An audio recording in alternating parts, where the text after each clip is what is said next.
Hey everyone, welcome to my channel, Kindred Souls of Brooklyn. Have you ever wondered why so many superheroes come from New York City? We all know it's the greatest city of the world, Brooklyn, Queens, New York City, the Bronx, everywhere. But there's a ton that come from that area. So stay tuned, hope you enjoyed, have some time, and sit back and enjoy.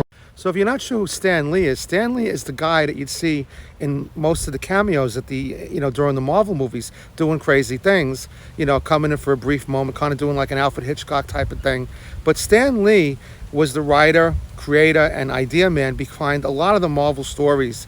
And there was other people who helped him, but Stan Lee, the amazing reason why all of these superheroes come from Brooklyn and Queens and New York City, the surrounding area, is because of a really funny reason. Stan Lee often said that he was very lazy, and he liked the idea that, and it was very smart because he started out with this idea that, hey, I'm going to be lazy and I'll write about places that I know. But that was really a great idea, and it enabled him. And what happened from that was, see, unlike the DC universe, which definitely has more iconic heroes, like in terms of Batman and Superman and Wonder Woman, singularly, they're stronger characters. But what was so amazing about Marvel was that when Stan Lee, being lazy, he actually made them more relatable.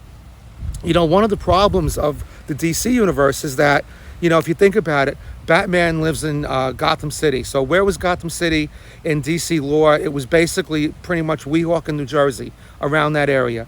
When Dick Grayson grew up and he separated from Batman, he operated out of a place called Bloodhaven, and that was pretty much somewhere in New Jersey. But think about Superman. He lived in Metropolis, which we all know was pretty much New York City. But their worlds were a little more complicated because they couldn't really write as much because it wasn't as relatable. Stan Lee didn't bother with creating these fake cities and all that. He knew, a battle was going to take place. It would have to be in a place you'd really care about or whatever. So him coming from New York City and the areas, right? He knew all about Brooklyn and the Brooklyn Bridge and all around the areas. He wrote about that kind of stuff. So it made Marvel more relatable and more interesting in that sense. So here's just another thought of all the characters who actually come from New York. So the building behind me is actually right near me in Sarasota. It's the Gulf Coast Library, and it kind of looks like an Avengers type building. So I thought that'd be a cool place to film at. So essentially what's also cool about all the Avengers and all the people who come from the Marvel universe is that a lot of the, I'm wearing a Captain America shirt. Captain America comes from Brooklyn. If you look up these addresses, and I'll post a few of them, and I have like a little map, but I'll post the addresses actually.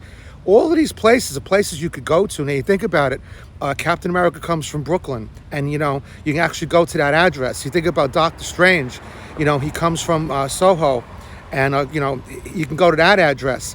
You think about Spider-Man on the Brooklyn Bridge. There's so many places, the Stark Tower, which is really the Metropolitan Life Building, near the near the 34th Street. It's just so incredible, but that's what makes it so interesting. So I think this building back here kind of does that too. But I think that was a really brilliant move from Stan Lee. Maybe it came out of laziness or practicality, but sometimes those are the best ways that ideas come, because people just love. I mean, next time I'm in Brooklyn, I'm going to go to some of these places. But, you think about Daredevil coming from Hell's Kitchen. So many people, so many characters coming from that area. And I think it's just nice to see people coming from a hometown. I mean, think about Spider-Man coming from Queens, and they actually filmed one of the movies right in my neighborhood in Brooklyn. So it's an incredible thing. You can go to their homes, you can see what they look like, and obviously you can't go in, but this is just what makes, I think, Marvel a little more relatable. And I think it was a brilliance on Stan Lee's part. He's often talked about as being brilliant. I mean, the guy actually at one point, Marvel was in trouble financially. You could actually get him to get on a plane for like $2,000, give him a hotel room. He'd come to your convention for like $2,000. He'd spend the whole weekend there. And that's not that long ago. Maybe you're talking about 15, 18 years ago. He was very easy to get. He signed a lot of autographs. His autograph is worth money, but there's a lot of his signatures out there because the guy was a great ambassador for his brand, and it's just incredible. But, talking about great, ambassadors for the brand, I mean, what better ambassadors would there be for New York City, for Brooklyn, for Queens, than the cinematic universe or the Marvel universe? That's Marvel, Even though Thor doesn't call New York City home, he defends it, of course. When Thor gains all the weight, I often thought that was funny because how did he gain the weight? They never really showed exactly how he gained it. You saw him eating a little bit, but just imagine all the great foods that New York City is known for. The pizza, the cheesecake, the hot dogs, so many different foods you can get in New York City that I think Thor was able to put that weight on in no time. So I think that's also a little funny thing too. I think that'd make for a little funny short.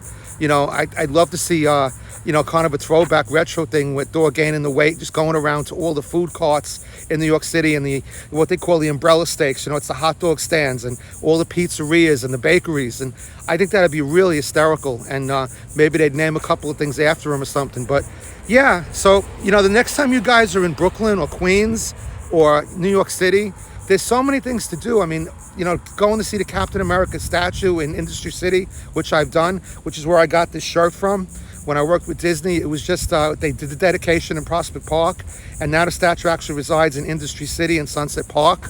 But it's just an incredible place to go to and see and enjoy. And believe me, the Marvel Cinematic Universe will come alive for you. And there's actually been books written on it.